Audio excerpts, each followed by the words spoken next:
Hello everyone, welcome back to the channel. As you can see in front of you, I have a complete gearbox blown apart here. This is the gearbox from the Cooper S project. Now, I know I didn't talk about the strip down, and that's fine because there are plenty of strip down videos on the internet. I just want to talk about the important details of building a gearbox and why you should pay attention to these, because it's important to get these right in order to build a good gearbox. Now, I'm not going to do a build video either. This is, again, just a discussion on what makes a gearbox a good gearbox and things that you need to pay attention to when you do a rebuild. Because if you're facing a gearbox rebuild, there's obviously something wrong with the gearbox in the first place. Otherwise, why are you rebuilding it? But more importantly, if you don't build it properly or pay attention to the details, it's just not going to be a good gearbox going forward. So let's start out with the obvious. The gearbox must be absolutely clean. So whatever you have to do to get into every nook and cranny and scrub, I highly recommend either getting an acid dip or something done by professionals, because it's a good way to start out. But I gave this one with a scrub with brushes, and it came out nice and clean. But you must start out by giving the gearbox a scrub, and also go through all the holes and make sure you clean those out as well. Check the threads on all the holes, use a tap, clean them up, do whatever you got to do. Pay attention to this surface for the oil drain plug, because this is prone to getting scratched, and of course the threads on the drain plugs are always getting stripped. So just go through the case, make sure the case itself is in good condition. Also make sure this surface is flat, as well as the mounting surface on the other side, because this is the oil feed line to the oil pump. So just make sure the case is just as clean as you would do an engine. Same thing with the attachment pieces. So for instance, this is the side cover for the speedometer drive unit, and you can see I've cleaned up the flat surface here. Same thing with this one. Clean the holes. I had to run this on a surfacing plate because you notice this is heavily pitted and scarred. So this case had seen quite a bit of abuse. I just wanted to make sure that didn't have any sealing problems. So again, pay attention to the case. The case matters a great deal in terms of how the build goes and how oil and leak free it is. So what are the things that I deal with on a gearbox rebuild? And some of the things I always deal with, well, problem number one is always with Synchros. I'm finding that Synchros are just worn out all the time because of age and use. So every gearbox you do gets a complete set of Synchros. This particular box is getting a set of competition Synchros from Mini Spares. I do like how they fit and tend to run, so I'm going to fit a set of competition Synchros to this gear set. But once you go through a gearbox build, you'll be replacing all the bearings.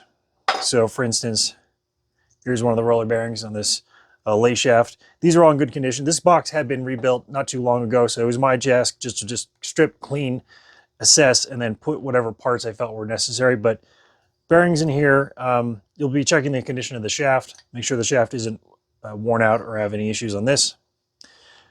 Same thing with the thrust washers. You'll be checking the condition of thrust washers. You'll be checking your thrust clearances on the Layshafts.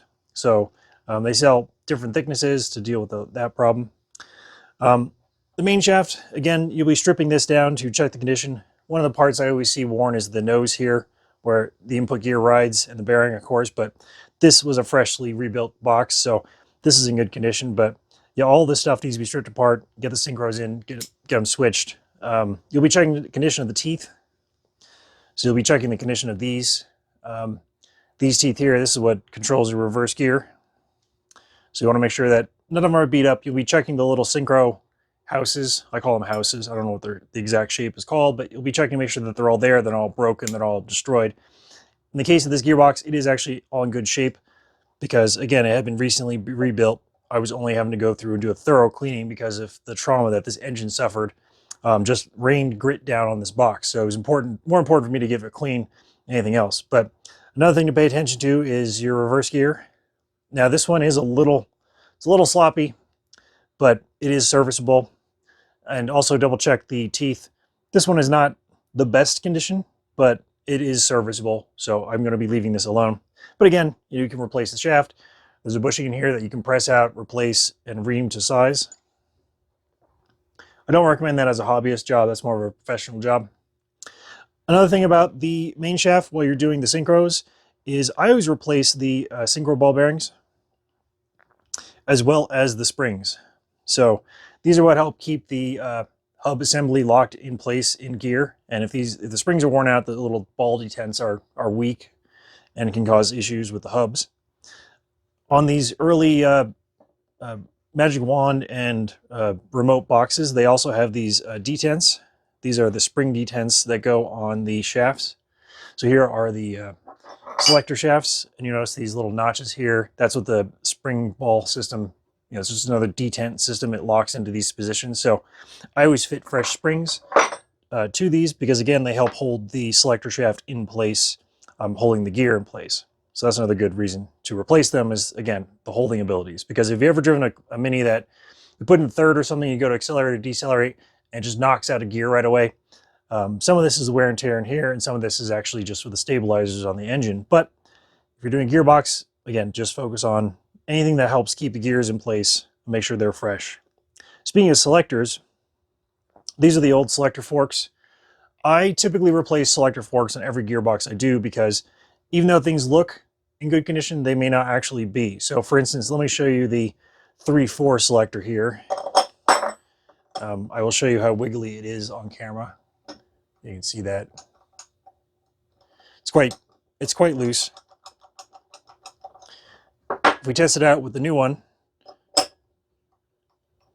it's much tighter. So this will give me much crisper and easier 3/4 shifts. Same thing with the first and second gear gear selector. This one is quite loose compared to the new one. Much nicer. So yeah, new selector forks. I know they're expensive, but they're well worth doing in my opinion. Also, in the selector fork range on these remote boxes, they do have this piece, which is the selector piece on the outside of the box. And there's also bearings on the outside of that housing as well that you can do. So always do as much as you can to ensure that your gear shifts are as crisp and clean as possible. Another thing I do with the shafts, I just make sure that they're not all worn out in here. And then I make sure to take off any burrs and stuff along the shaft, mostly just for installation reasons. But yeah, just inspect the shafts, make sure they're not all worn out. So moving on from that, we also have what I would describe as the diff. So if you have a Mini that you don't like the gear ratio, now would be the time to change the ratio. This owner wants me to refit the 3/4 gear set. So here is a 3/4 gear set designed to run in this box. The previous owner fit a 2/9 to this, which I prefer. However, the owner wants a 3/4 set. So I've sourced a good used 3/4 set and had the rear bearing here machined to spec. The old one that was fitted to this crown wheel was bad, so I fitted a new one. You also need to spec this bearing surface here. This is what rides along that bronze seal. Now, when you're doing a diff rebuild, you'll be replacing these fiber thrust washers if they're in bad shape or non-existent. I've found many that have just been blown apart. So it's always a good idea to replace these. And there's a whole process to rebuilding these original differentials. There's little brass cup washers that live in here to control wear and tear. So yeah, these can be rebuilt. Not too expensive to do and always worthwhile doing. However, this engine, because it's going to be a performance motor, is getting a Cross Pin Diff installed. So I need to build this up with the components and that crown wheel to build into the diff assembly. So I like doing the Cross Pin Diff. It's a nice upgrade because you have double the amount of surface area to wear out. A lot of times these single pins, what happens is the pin wears and it can shoot itself out of the diff housing and into the case and destroy the case. So having a more robust system like this is better for wear and tear, and it can handle more torque output than the standard one can. So always a good idea to do that. While you're doing that, get yourself quality bearings. These are a pair of RHP bearings for the diff. So I prefer to use the highest quality bearings I can, and RHP seem to be a good supplier currently. So that takes care of the diff. Other little upgrades you can do. Oh, before I go on to that, speaking of the diff, you also need to make sure you get your gearing right for the speedometer. So this is the input gear that drives the gear in here. And the way it works is that this unit spins. There's another gear in here that spins, and then it spins the speedometer. these gears control what the speedometer is saying. So it's important to match these gears to the gear set that you're going to use. Otherwise, your speedometer will read incorrectly. Now, I'm not saying it's going to be perfect if you get the right ratio. It'll just be more accurate. But always a good idea to make sure to double check the ratios before you build the box. Another thing I've noticed about the speedometer section is that you typically don't get the little pinion seal in the rebuild kits. So I have 2 rebuild kits here. Neither one of these have that little pinion seal in here. Yes, there are some small seals in here, but these are for the tablet chest covers. So this rebuild kit does not have it. And this other one, which is just the gearbox itself, does not have the seal inside this bag as well. So it's important to double check that you're actually getting enough seals in your rebuild kits. Again, the pinion seal, and this is the seal that goes on the selector fork. It's not a huge problem if it's not good, but if I'm rebuilding the box, I'm going to put a new seal on anyway because I can. So another upgrade, center oil pickup, always a good choice, especially if the car is planning on being driven hard. So I do like installing these. However, I tend to find problems with this mounting surface not being flat. And if you notice, I've put this on my surfacing plate, and you can see how there was a high spot up here, and you can see the weld. See there on the inside, the weld is actually riding higher than the surface. So I need to continue surfacing this until it gives me a continuous seal across this entire area. Otherwise, this could cause issues when bolting it up with air getting in if it doesn't sit right. And I really don't want to have to use any sealant, but I just need to make sure to double check that this is flat. So this is one of those little great upgrades, but it also can be problematic. So double check your sealing surface on your pickups. Other little key details, like I said, just all the bearings, all the wear components. You'll need to give yourself a set of lock tabs and whatnot to do the rebuild. Sometimes the gearbox kits come with them, sometimes they don't. And you'll need a micrometer, such as this, for measuring thicknesses. That's how I measure these thrust washers here.